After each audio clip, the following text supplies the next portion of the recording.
You're listening to Productivity Protected, the podcast that's all about data privacy and security.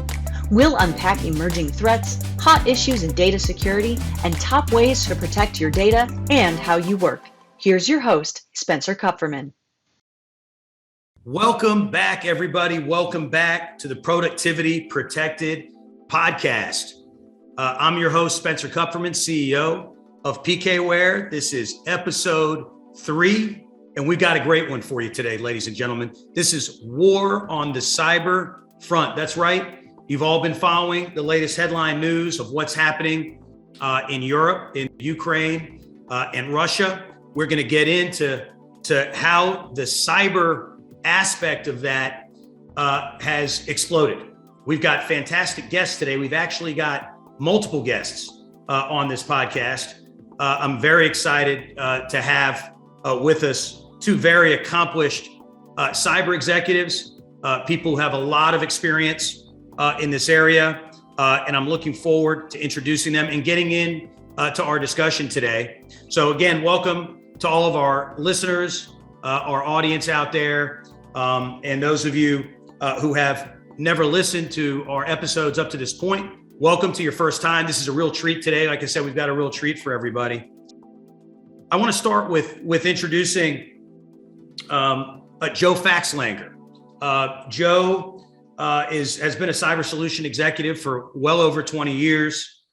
He actually currently works at our partner RockITek, and they really accelerate the adoption of emerging technologies. They do a lot of different things in the cyber realm. Of course, they partner with PKWARE, so we're appreciative for that partnership and have been for a number of years. But Joe's been around and worked in a number of different environments. I'm going to go ahead, Joe, and reel off a few of those. Ingram Micro should be familiar to a lot of people, Network Associates and federal channels. Joe Faxlanger's got an immense amount of experience working with our government spaces in the federal level around cybersecurity. Vormetric, which should be a very familiar name to those in the cyberspace. And of course, our very own PKWARE, where Joe worked for a number of years with us here and partnered with us. I do want to mention he's also vice chair of ATARC, and I'm gonna say it's ATARC, which is the Advanced Technology Academic Research Center. That's a mouthful. Very involved with that working group, and also works closely with Mitre Corporation, with NIST as well. NIST is the National Institute of Standards and Technology. And last but certainly not least, Joe works with our National Cybersecurity Center of Excellence. So I feel like Joe Faxlanger, we'll refer to Joe as Fax. That's his nickname. That's what we call him. We'll refer to him throughout our podcast as Fax.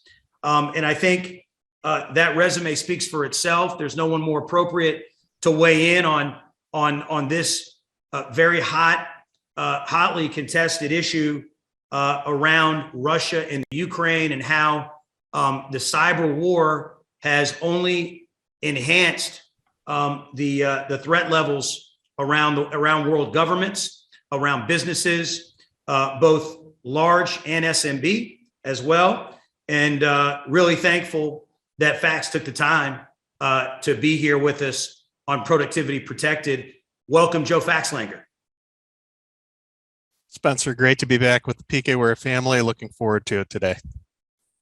Awesome. That's excellent. Thanks for being here. We also have with us today Mark Punzirudu, or better known as Punzi, here in the halls of PKWARE. And Punzi serves as PKWARE's field CTO and provides thought leadership and supports strategic customers and partner engagement, and is one of our leading cyber evangelists. And let me give you a little background here on Punzi. Besides the fact that he's our field CTO and works so closely with many of our most important arteries here at PKWARE, and is a fantastically educated cyber executive and evangelist for not only what we do at PKWARE, but for cyber hygiene in general.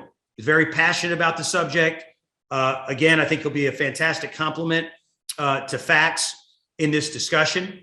Looking forward to some of his feedback and commentary on this issue. But Punzi spent 15 years in cyber, including with NTT Security, Control Scan, Coal Fire Systems. He's also delivered executive advisory for many cybersecurity projects. And as I said before, is extremely passionate about creating streamlined risk and compliance programs. He's performed and supported hundreds of PCI DSS assessments and PCI QSA, working with a range of organizations, as I said, from SMB to Fortune 50.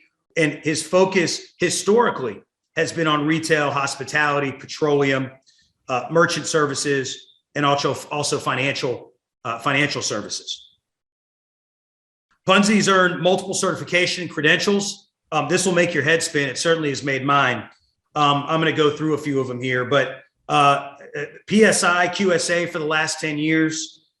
He holds a PCIP, a CRISC. There'll be, by the way, be a test for the audience after I read all these. We're going to test the audience to hear real time if they can repeat all these. A CISA, a CISM, and a CISSP. And as I said, has served as a PCI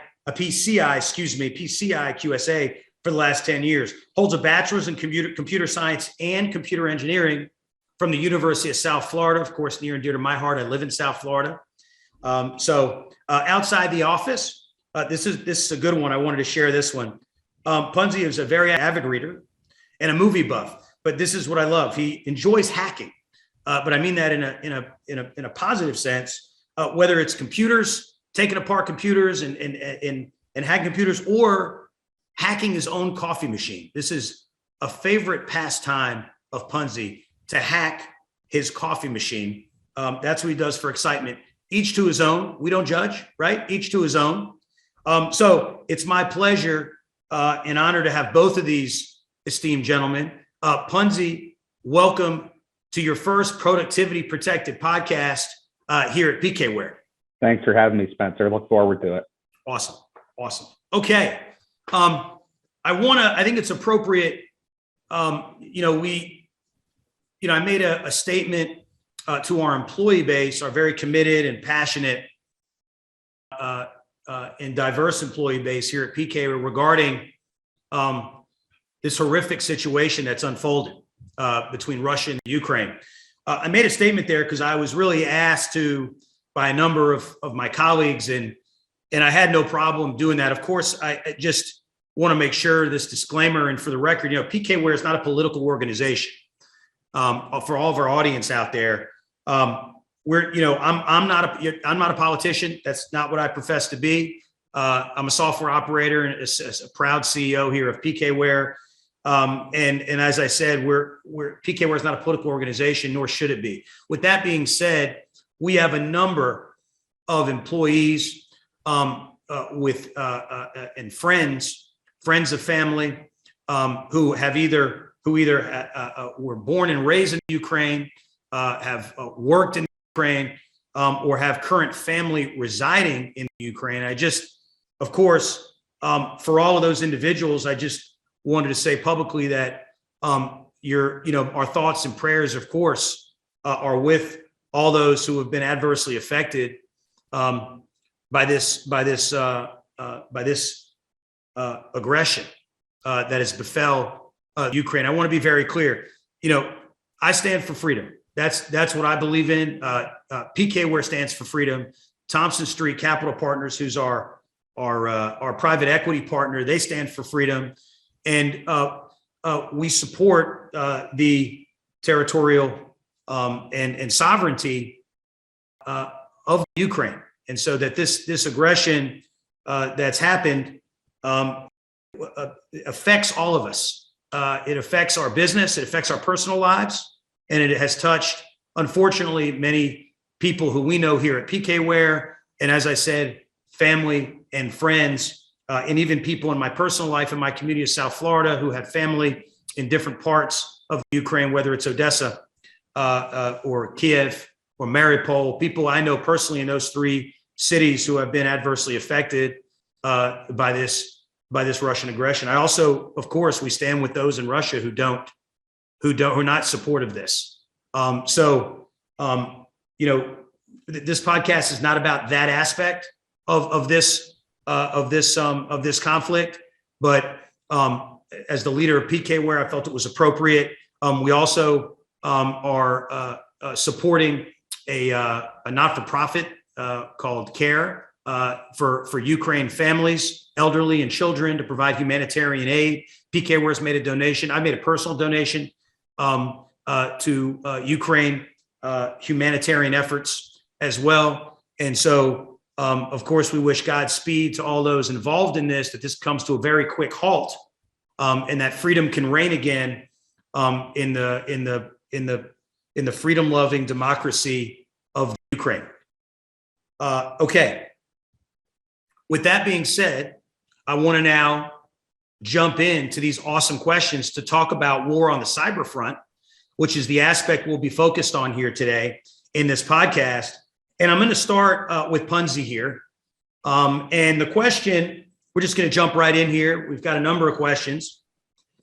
We'll start with, Punzi, we're hearing that malicious cyber action coincided with Russia's military forces entering Ukraine at the end of February. This is a whole new battleground that we haven't seen before. With cyber attacks becoming a first strike weapon, why are we seeing this move to cyber warfare? Well, that's a good question, but I think there's some common sense answers, and then there's some points of view. So the common sense answers are they're faster, cheaper, easier, and less risky. They can be done remote. You can crowdsource them to criminal enterprises that work for you and with you and support you. They're just infinitely more flexible. And one of the things I noticed is whenever there's a first strike action on a country, there's a purpose to it. It's to sabotage something. It's to damage part of the economy. It's to hamstring some capability like communications. And when you're able to attack on all those fronts at the same time, instantly, without putting any boots on the ground, I think it's a natural reaction for people to go to that first. And the only point I would make is that the actions on Ukraine, what we've seen recently, aren't where it started. They've been poking at them hard since 2015, 2014. Fancy Bear, there was Sandworm, there's a number of other things that they've been actively engaging, for many years now, doing the same things. Appreciate that insight, Punzi. Fax, do you want to weigh in on that one, and why are we seeing this move to cyber warfare in such an explosive capacity now in the midst of the Russia-Ukraine situation? Sure, Spencer. So, a couple of areas I'd like to touch on. One is that although, in the public eye, we probably haven't seen as much of this in the past, it's been going on for quite some time. There's been an active cyber war that's been out of the public eye, whether it's exfiltrating data from different businesses and national defense, to malware that's and ransomware that's stealing money to help cause more of these organizations to proliferate, to just disruption of industrial controls. So threatening that maybe your internet is out or your power is out to try to get you to change your policy. All of these things have gone on for some time, but what we're seeing now is more of a public awareness, and it's on both sides. One, the boldness to go ahead and let it be known these exploits are going on. And then a second piece is that we're seeing more openness from governments to point out that somebody is poking them and is actually using these tactics against them. In the past, they were, I think, reluctant to divulge the methods they might have to uncover that. Appreciate that. That's great. Thank you, Fax and Punzi. Let's go ahead and jump into our next question here. We start thinking about, there's that first strike capability we referenced in our first question, that using using cyber attacks as a first strike weapon versus historically conventional arms. Then we start thinking about the response. We start thinking about the counterattacks, essentially strategic cyber attacks that stop just short of being acts of war per se, but could significantly disrupt the progress of the other party. Is there? And this is for. I'm going to stay with you, Fax. Is there an ethical issue to consider here? Yeah, it's a tremendous issue. Now when you're talking about denying people the availability of food and water and electricity, innocents, citizens that are essentially targets, you're trying to break the will of,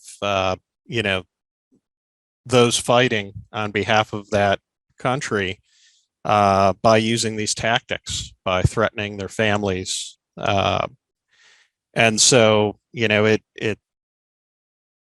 if you can't say definitively that that's not, breaking the rules of war and engagement, targeting innocents, then I don't know what is. But beyond that, I think you have to take into account that we also have entities that in the past had been vilified for stealing and exposing data, because in a type of vigilantism, they were doing what they thought was right. And you could be on either side of the fence with that. But now we're seeing groups like Anonymous are standing up for these folks who are being invaded and are wreaking havoc on an opposing force. And that's something unprecedented that we haven't seen before.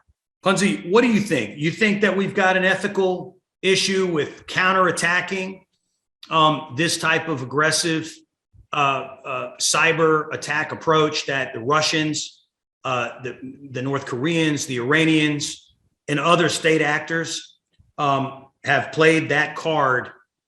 What's the ethical question there, or in your assessment, is there not one? Oh, I think there's significant ethical considerations when doing this. Quite frankly, I'm of the opinion that the capability of crowdsourced counter strikes, which is exactly what we're talking about, whether it's hacktivists or in all these scenarios, on one side of the equation, someone is a terrorist to someone else. This is not taking a side one way or the other, but it's just from perspective. Someone is in the wrong to someone else, and they both feel opposite. So when you're performing these attacks, especially things like Anonymous, that's an independent group that is taking it upon themselves to pick a side and fight the war, fight a battle. I get a little cautious with like act of war, for example. Technically, depending on what codes you were to look at, like US code, a cyber attack doesn't really fall under act of war because it has to do with where soldiers are origined, and there's some specific things in there that it doesn't necessarily tie as cleanly to that. I do think something that's interesting, and not speaking to the ethical side, but just the level of consideration this has already been given, a lot of people aren't familiar with.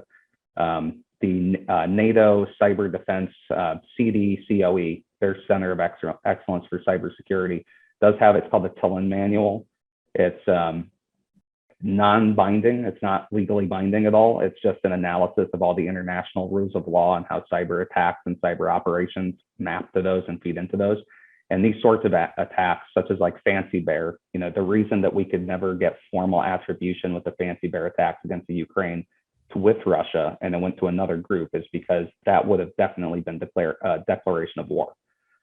So there are some things that are above and beyond our realm of understanding at the level at which we think and operate, where these things have been going on for a long time. It is, but there are severe ethical considerations. Taking a power grid off of line for 250,000 people and DDoSing television and news stations to prevent news from getting out. What happens when the groceries expire? What happens when life-saving medication can't be kept refrigerated? People in hospitals that are on life support. There are a lot of considerations where if you were to do that same activity with boots on the ground, you would be in violation of the Geneva Convention. So it is, I think that the rules need to be updated to catch up with where the current state is. No, I appreciate that. And you would think, even in this day, as you referenced, or Fax had referenced, this has been going on for years, just behind the public eye. Now it's, of course, come out, leaking into the public because of all these attacks that get headline news now, but these cyber attacks. But you would think that the United Nations would be out ahead of this in a way where they would, like you said, update the Geneva Convention, come up with a new set of, cyber war guidelines. Not that any of these, illicit actors, nefarious actors would probably follow any of these rules, but at least it gives you a baseline on how to prosecute these types of criminals who don't see any ethical concerns around, like you said, shutting down power in hospitals in these situations, or no running water, no electricity, so on and so forth. So it's a very interesting, very serious topic that I'm assuming in the months and years ahead should get a lot of attention from the United Nations Security Council and other world powers who are actually taking part in these types of attacks. So I appreciate the feedback. Let's keep going. I'm gonna stay with you here, Punzi. Conventional war, as we've experienced and read about in history books, is waged between two nation states. Cyber war extends to private interests as well. What are some of the unintended consequences and casualties, if you will, to look for in these scenarios? Well, so, great points. It kind of comes right from the last thing that we were talking about. So just to pull up, let's use a specific example, right? So these are real life things that actually have happened. People have recovered from them and issues. 2017, I believe it was. What they are saying was attributed to Russian intelligence, but nobody, of course, we probably never actually know. There's an accounting package that was almost exclusively used by Ukraine and all of the accountants in Ukraine, called MEDOCs. They did some espionage. They, being whoever the malicious actor is, put some malware in there because they did an attack on the supply chain. As that got rolled out to all the businesses, they gave them the capabilities of wiping all of the data off those systems, exfiltrating all the data, holding it for ransom, whatever they wanted to do. The goal was to destroy the data, though. So to exfiltrate and destroy, to be disruptive, because it was, I believe it's something like 18 to 20 of the largest accountancies in the country. So you can imagine what the impact of business was.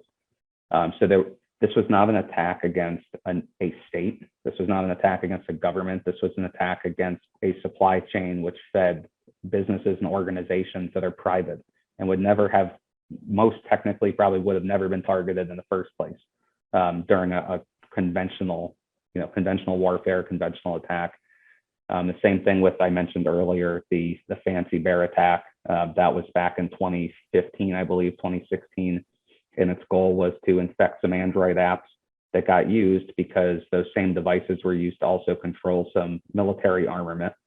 And it was custom built and developed to destroy the communications to the armament, so it made them inoperable. Nobody knows what the impact was to that app when other people downloaded it or used it, and what it did to things they had. Again, it was just let's put it in the store and get it out there and get everyone to grab it and download it. And then I'm sure everyone's heard for a long time, Petya ransomware. NotPetya was the second version, and NotPetya V2. And the original one was a targeted attack on financial services organizations with ransomware back in like 2017 through 2019. And it was targeted, again, Ukrainian government. But it was the financial services segment, which services everyone. You, me, it could be anybody who's using financial services. So you see money, that's a hit to the economy. You see electric and power grid that was mentioned before, which is critical infrastructure. And all it's been doing is, in my opinion, is been poking and prodding to figure out exactly what they can do and what they can get away with, setting up for that next big thing. I don't think anything's ever going to go back to normal. Appreciate that. Appreciate that. Facts. Unintended consequences here of these types of attacks. Yes, Spencer, it's pretty broad and sweeping. If I let myself get pulled into it, I could literally spend hours each morning and night and never get to the end of the list of new attack vectors and breaches during this campaign. A lot of the work we're doing with ATARC and Zero Trust, one of those pillars is data.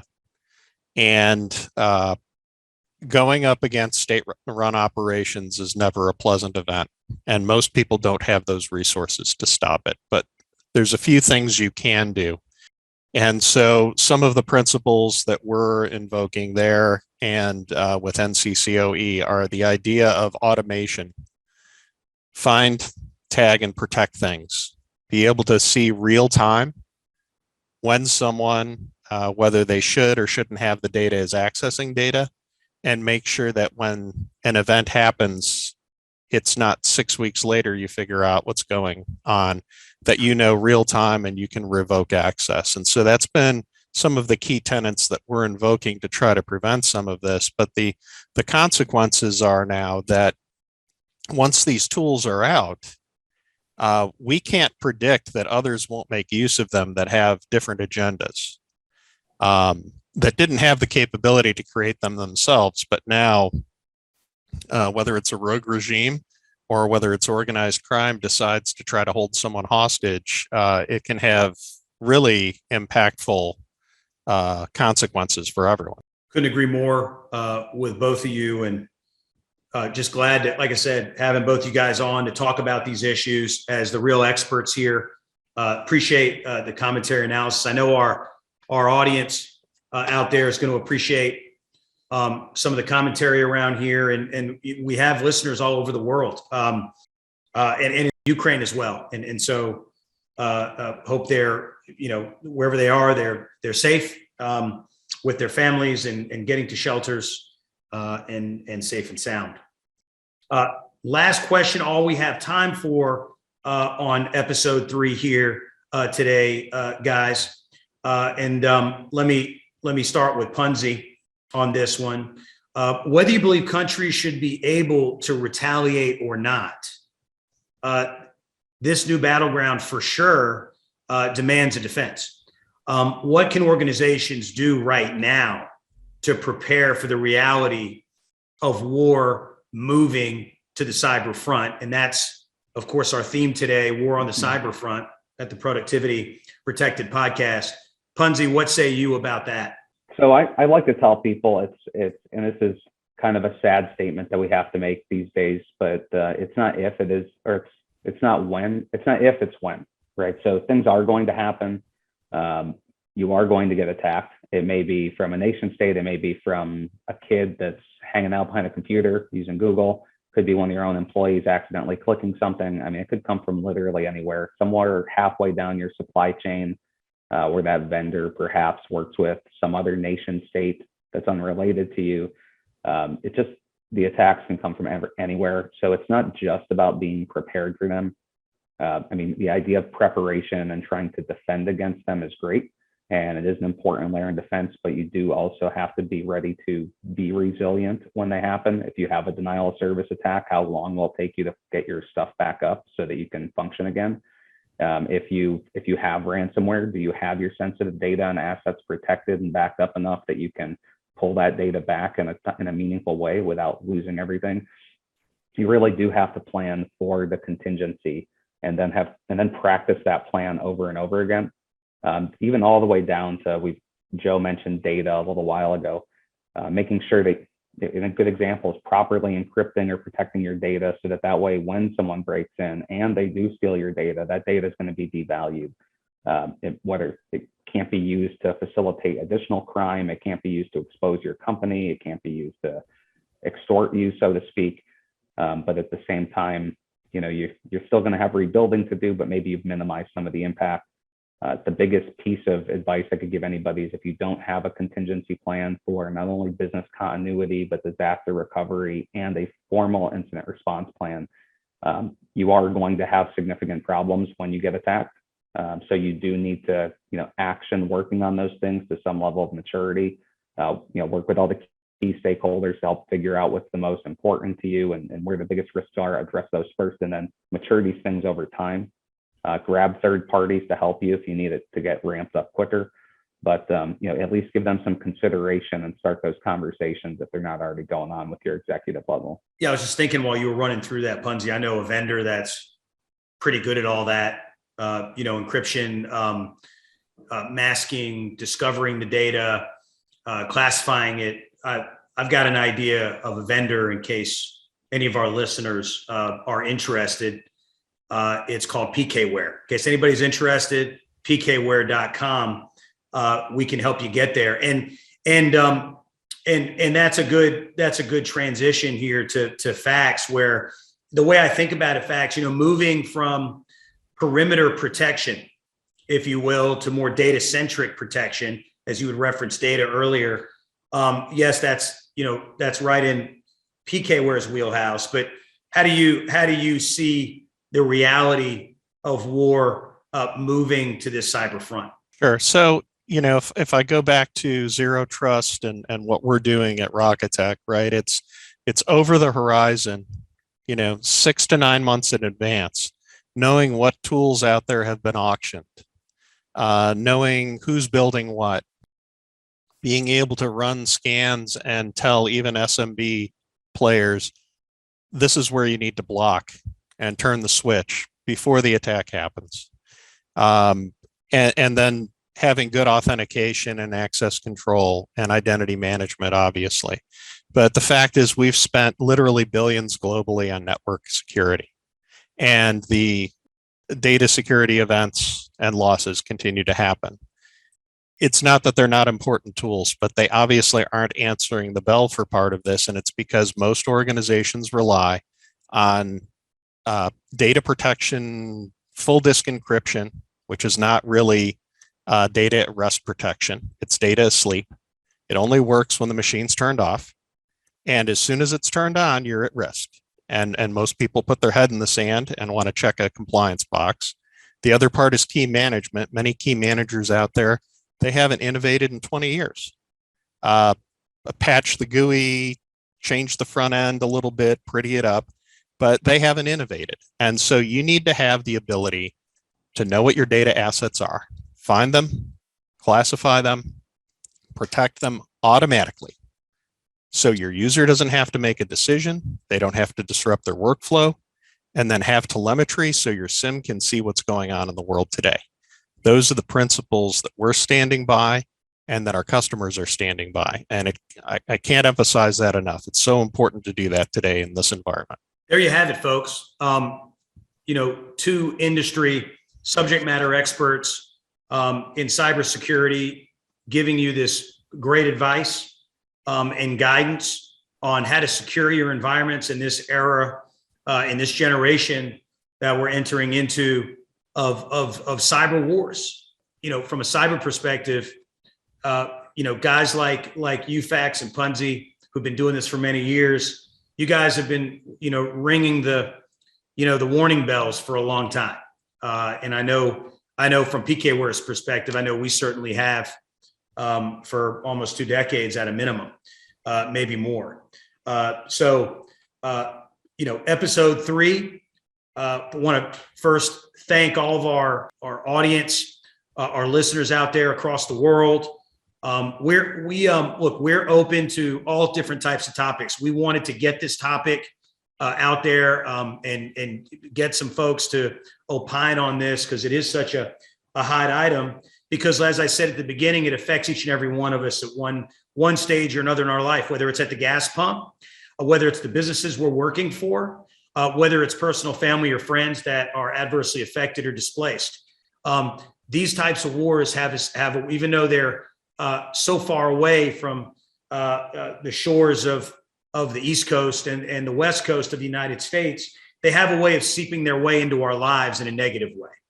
And from a cyber perspective, which as we've discussed here for almost the last hour, this is a very critical issue I'm proud to say PKWARE is addressing some of these issues through our capabilities, just as our partner RockITek, as Fax had mentioned.